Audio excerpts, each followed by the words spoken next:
नमस्कार, कैसे हैं आप लोग। उम्मीद करता हूं कि आप लोग बहुत बेहतर होंगे। एसएससी सीजीएल 2024 का प्री का एग्जाम जिन एस्पिरेंट का हो चुका है उनके लिए वीडियो बहुत ज़्यादा हेल्पफुल होने वाला है। मेंस की एक प्रैक्टिकल स्ट्रेटजी के बारे में इस वीडियो में बात करने वाले हैं, जिससे कि 100% आप मेंस एग्जाम को क्वालिफाई कर सके।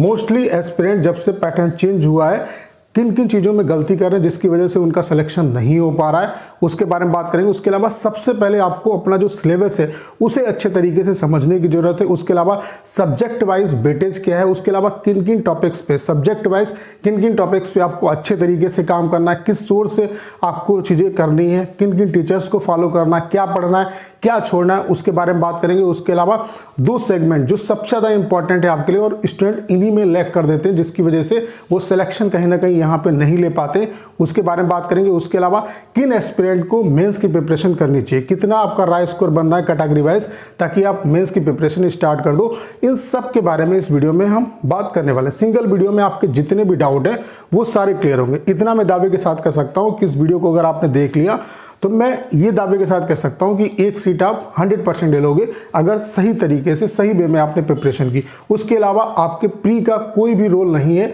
आपका जो सिलेक्शन होगा वो मेंस के बेसिस पे होगा। प्री में चाहे आपने 170 स्कोर किया हो, 130 स्कोर किया हो, अगर आप प्री की कट ऑफ क्वालिफाई कर रहे हैं तो प्री का जो स्कोर है वो मायने नहीं रखता है। ये मान सकते हैं कि वो जो आपका कॉन्फिडेंस है उसको बूस्ट करता है, लेकिन आपका जो मेन सिलेक्शन होगा वो मेंस के बेस पे होगा। और ये जो टाइम आपके पास बचा हुआ है सबसे क्रूशियल टाइम है। इस टाइम को जिस बच्चे ने सही तरीके से मैनेज कर लिया और इसमें स्मार्ट तरीके से चीज़ों को किया तो उसी को कहीं ना कहीं यहाँ पे सिलेक्शन मिलेगा। तो सारी चीज़ों को यहाँ पे सिंगल वीडियो में हम लोग कवर करने वाले हैं। सबसे पहले बात कर लेते हैं कि किन एस्पिरेंट को मेंस की प्रिपरेशन करनी चाहिए। मोस्टली जो आपका एग्जाम है वो ओवर हो चुका है, कुछ शिफ्ट का जो एग्जाम है वो बचा हुआ है। अगर आपका राय स्कोर, अगर आपने इजी शिफ्ट का, आपका एग्जाम इजी शिफ्ट में है, इजी शिफ्ट में हुआ है, तो अगर आप यूआर कैटेगरी से हैं और 130 आपका राय स्कोर बनना है, 130 या उससे ऊपर राय स्कोर बनना है, तो आप मेंस की प्रिपरेशन स्टार्ट कर दो। ओबीसी ईडब्ल्यूएस कैटेगरी से हैं तो अगर आपका 125 या उससे ऊपर स्कोर बनना है तो आप मेंस की प्रिपरेशन स्टार्ट कर दो। ये राय स्कोर के बेस पे मैं बता रहा हूँ।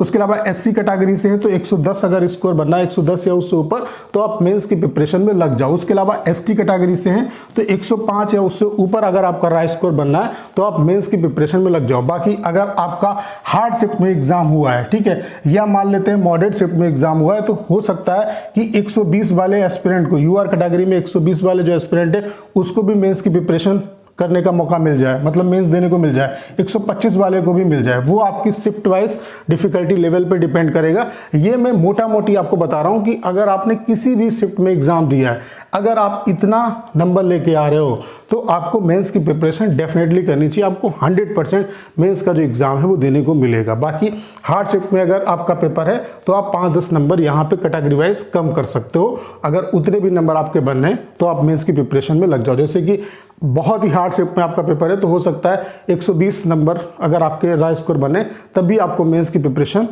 मतलब जो आपका प्री एग्जाम है वो क्वालिफाई हो जाएगा। ऐसे ही कैटेगरी वाइज आप 5-5 नंबर, जैसे आपका मॉडरेट शिफ्ट में है तो 5 नंबर कम कर लो, हार्ड शिफ्ट में है तो 10 नंबर कम कर लो। तो आपको एक रफली आइडिया मिल गया होगा कि मतलब कितने आपका राय स्कोर कैटेगरी वाइज बनना है, ताकि आपको मेंस की प्रिपरेशन में लग जाना चाहिए। बाकी अगर सेफ साइड का है तो इतना अगर राय स्कोर बनना है, किसी भी शिफ्ट में आपका पेपर हुआ है तो आपको मेंस की प्रिपरेशन करनी चाहिए।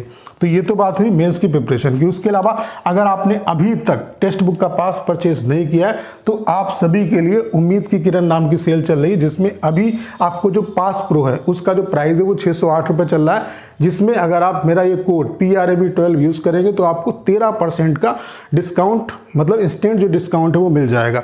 उसके अलावा पास प्रो लेने का फायदा ये होता है कि यहाँ पे जितने भी एग्जाम है वो सारे कवर होते हैं। जैसे कि एनटीपीसी के भी वैकेंसी आती है, वो सारे एग्जाम, एसएससी के एग्जाम, उसके अलावा स्टेट लेवल के जितने भी एग्जाम है उस सबकी प्रिपरेशन कर सकते हो। उसके अलावा मेंस की, सीजीएल मेंस की, सीएचएसएल मेंस की, सभी की प्रिपरेशन हो जाएगी, एमटीएस की। उसके अलावा टेस्ट के जितने भी फॉर्मेट हैं वो सारे यहाँ पे अवेलेबल हैं, जैसे कि लाइव टेस्ट, सेक्शनल टेस्ट, उसके अलावा प्रीवियस जो पेपर है वो भी मॉक टेस्ट की फॉर्म में, वो सब कुछ आपको मिल जाएगा।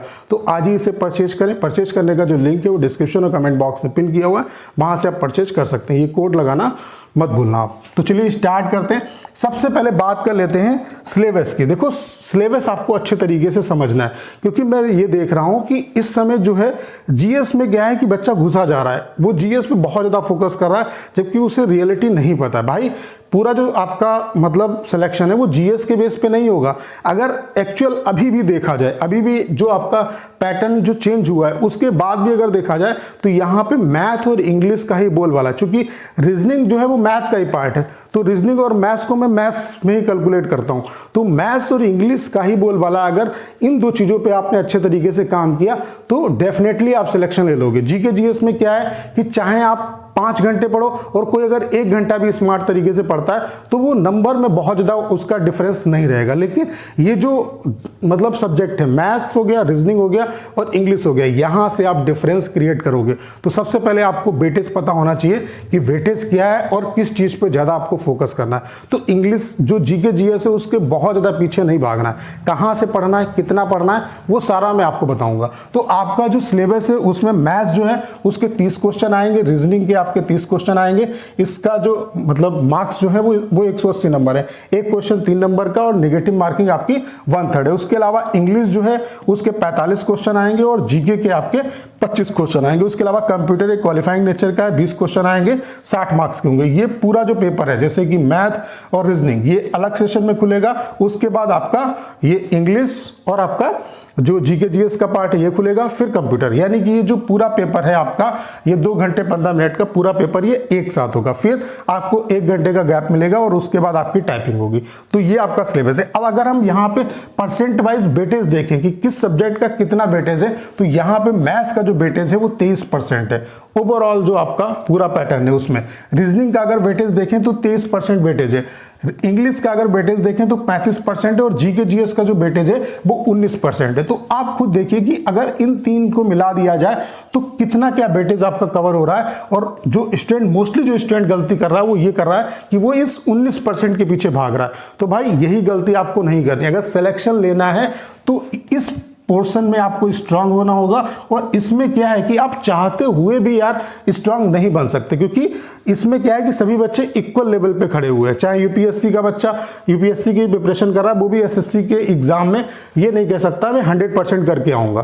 तो इस चीज के पीछे ना भाग के आप जो आपका स्ट्रांग होल्ड है उस पर आपको फोकस करना है। ऐसा नहीं कि इसको इग्नोर करना है, इस पर भी काम करना है, लेकिन स्मार्ट तरीके से काम करना है।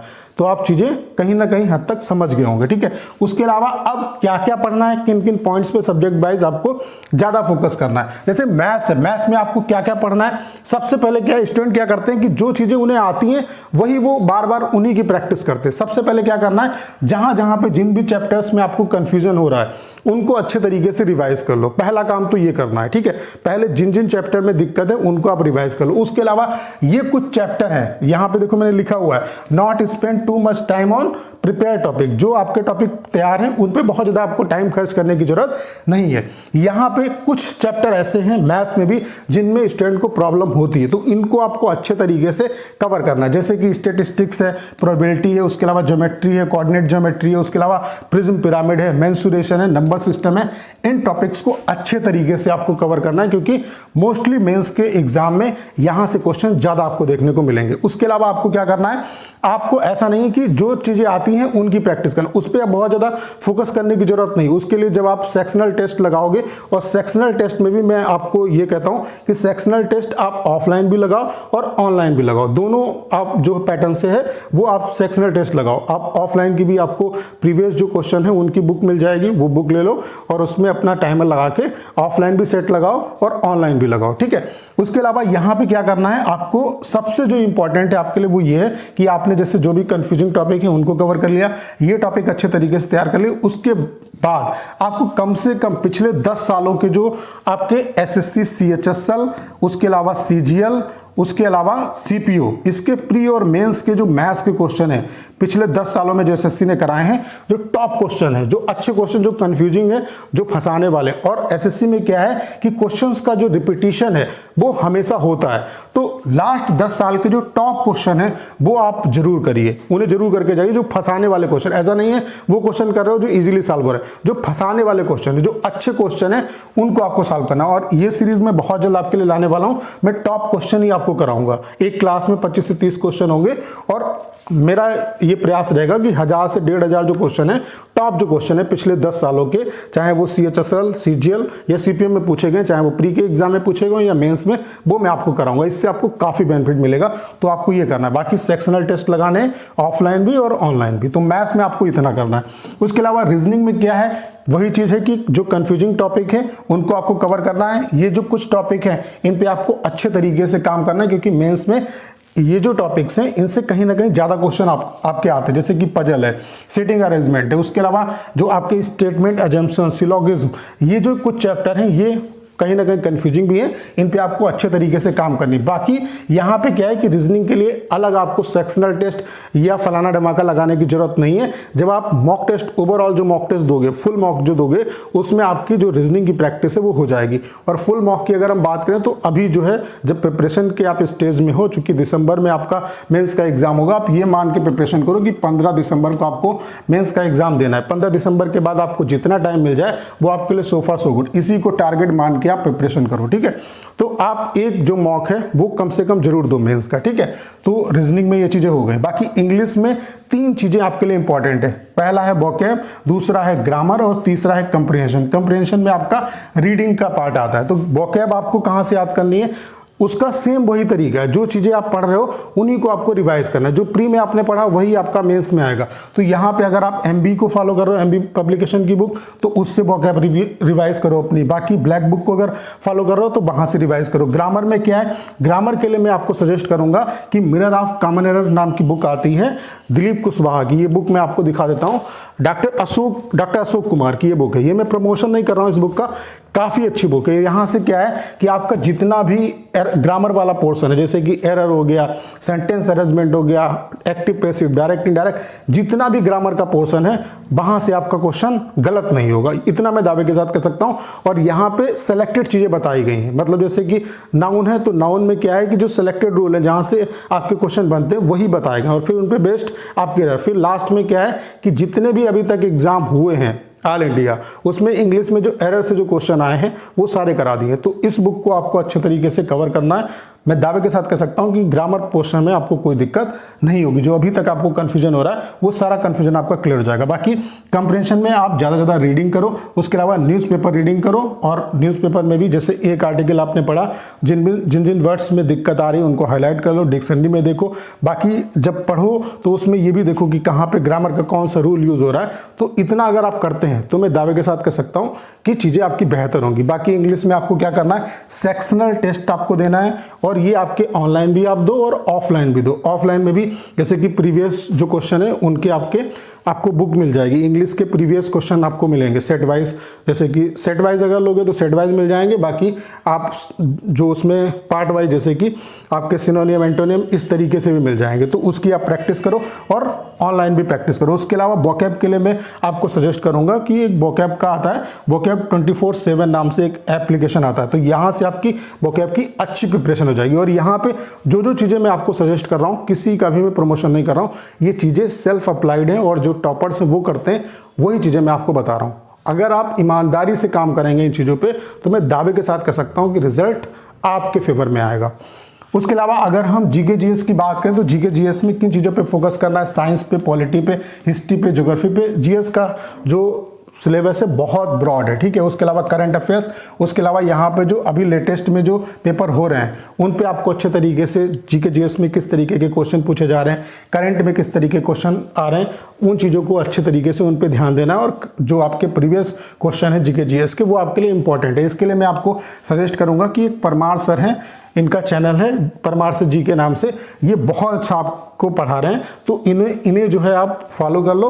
और लॉन्ग वीडियो हैं, आपको लाइव वीडियोस देखने की जरूरत नहीं है, आपका रिकॉर्डेड फॉर्म में वीडियोस हैं उनको देखो, उनसे आपका काम चल जाएगा। बाकी जब आप मॉक टेस्ट लगाओ तो उसमें भी जो जीके जीएस के क्वेश्चन आ रहे हैं उन्हें अच्छे तरीके से प्रिपेयर करो। बाकी मैंने आपको शुरुआत में बताया था कि 2 सेगमेंट ऐसे हैं जिसमें स्टूडेंट गलती करते हैं और 90% बच्चे जो हैं इसी वजह से कहीं ना कहीं मतलब वो फेल हो जाते हैं, ठीक है, वो गलती करने की वजह से। जो 2 सेगमेंट है वो है कंप्यूटर और टाइपिंग। आप चाहे प्रिपरेशन कितनी भी बेहतर कर लो, इन 2 सेगमेंट में आपको फेल नहीं होना। अगर यहाँ पे आपने मतलब कमी कर दी तो कहीं ना कहीं आपकी सारी मेहनत जो है वो बेकार हो जाएगी। तो इस पे अच्छे तरीके से काम करना है। कम से कम आधा घंटा जो है डेली आपको कंप्यूटर को देना है। कंप्यूटर में भी जिस भी बुक को आप फॉलो करो, जिस भी टीचर को फॉलो करो वो करो, बाकी डेप्थ में चीज़ें पढ़ो तो ज़्यादा उससे आपको मतलब नॉलेज मिलेगी। उसके अलावा जो क्वेश्चन अभी तक आ चुके हैं एसएससी में आ चुके हैं, उसके अलावा और भी जो कॉम्पिटिटिव एग्जाम में कंप्यूटर से रिलेटेड क्वेश्चन आए वो सारे आप कवर कर लो। बाकी इसके लिए किरण पब्लिकेशन की शायद बुक आती है तो उसको भी आप फॉलो कर सकते हैं, ठीक है। उसके अलावा टाइपिंग डेली आप 1 घंटे कम से कम करो, ठीक है। और टाइपिंग आपके लिए सबसे इंपॉर्टेंट, टाइपिंग और कंप्यूटर को आपको हल्के में नहीं लेना है। इनकी एडवांस में प्रिपरेशन अभी से स्टार्ट कर दो और इनमें आपको फेल नहीं होना है, क्योंकि अगर इन 2 सेगमेंट को आप निकाल लेंगे तो फिर आपका जो सिलेक्शन है वो हो जाएगा, अगर आपने अच्छे तरीके से प्रिपरेशन कर ली। तो उम्मीद करता हूँ सारी जानकारी आप अच्छे तरीके से समझ पाए होंगे। बाकी अगर आपने अभी तक पास प्रो नहीं लिया है तो आपके लिए ऑफर चल रहा है। उम्मीद की किरण नाम से सेल चल रही है। 608 रुपये इसका प्राइस है। अगर आप ये कोड यूज़ करेंगे तो 13% का आपको डिस्काउंट मिल जाएगा। डिस्क्रिप्शन और कमेंट बॉक्स में इसका लिंक दिया हुआ है। तो उम्मीद करता हूँ सारी जानकारी आप बहुत अच्छे तरीके से समझ पाए होंगे। करना क्या है, इस वीडियो को 10 शेयर करना है। उसके अलावा अगर आप चैनल पर नए हैं और आपने अभी तक इसे सब्सक्राइब नहीं किया है तो प्लीज़ चैनल को सब्सक्राइब करना मत भूलिएगा।